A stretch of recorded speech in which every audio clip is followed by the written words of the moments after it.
Hi అండి, నేను మీ సుప్రియని. ఎలా ఉన్నారండి? నేనైతే బాగున్నాను, మీరు కూడా బాగున్నారని అనుకుంటున్నాను. ఈరోజు స్పెషల్ కర్రీ మా నెల్లూరు చిన్న చేపల పులుసు అండి. చాలా టేస్టీగా ఉంటుంది, చాలా ఈజీగా చేసుకోవచ్చు. చిన్న చేపల అర్జులు తీసుకున్నానండి, వాటికి ముళ్ళు ఒకటే ఉంటుంది. ఎక్కువ ముళ్ళులు ఉండవండి. ఇవి క్లీనింగ్ ప్రాసెసేనండి, చాలా టైం పడుతుంది.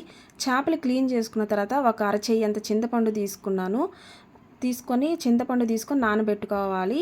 వాటర్ చింతపండు మునిగేంత వరకు పోసుకోవాలండి, ఎక్కువ వాటర్ వేయకూడదు. తగినంత కల్లుప్పు వేసి నానబెట్టుకోవాలి. చింతపండు నానిన తర్వాత చింతపండు పిప్పి లేకుండా రసాన్ని తీసుకోవాలండి.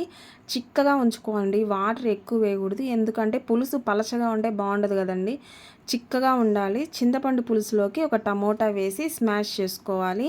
స్మాష్ చేసిన తర్వాత ఒక ఎర్రగడ్డ తీసుకొని పెద్దగా కట్ చేసుకొని వేసుకోవాలి. 7 చిన్న టీ స్పూన్ల కారం వేసుకున్నాను. ఈ కారం ఆడించేటప్పుడే మేము ధనియాలు, మెంతులు, ఆవాలు అన్నీ వేసుకున్నాను. టేస్ట్కి స్మెల్కి బాగుంటుందని కొద్దిగా పసుపు, 2 రెమ్మల కరివేపాకు వేసుకొని పులుసు కలుపుకోవాలండి. ఇప్పుడు ఉప్పు కారం చెక్ చేసుకొని తక్కువైతే వేసుకోవాలి. నాకు కొంచెం ఉప్పు తక్కువ అనిపించింది, కొంచెం ఉప్పు వేసుకున్నానండి.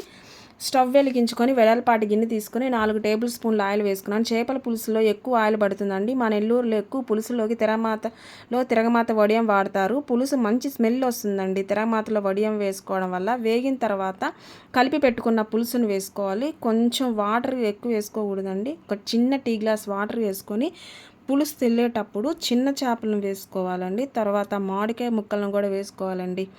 మామిడికాయ ముక్క లేకుండా మా నెల్లూరులో చేపల పులుసే చేయరండి. మామిడికాయలు వేసిన తర్వాత పులుసు తెల్లేటప్పుడు మూత పెట్టి సిమ్లో ఉంచుకోవాలి. పులుసుని కలిపెట్టకూడదండి, చేప ముక్కలు విరిగిపోతాయి.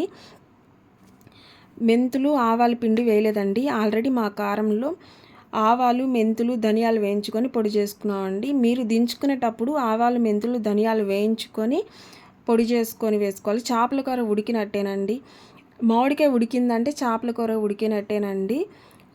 లాస్ట్లో కొత్తిమీర, కరివేపాకు వేసుకొని స్టవ్ ఆఫ్ చేసుకోవాలి. ఎంతో రుచికరమైన నెల్లూరు చిన్న చేపల పులుసు రెడీ అండి. మీరు కూడా ఒకసారి ట్రై చేసి లైక్ చేయండి, కామెంట్ చేయండి, సబ్స్క్రైబ్ చేయండి, షేర్ చేయండి. Thank you.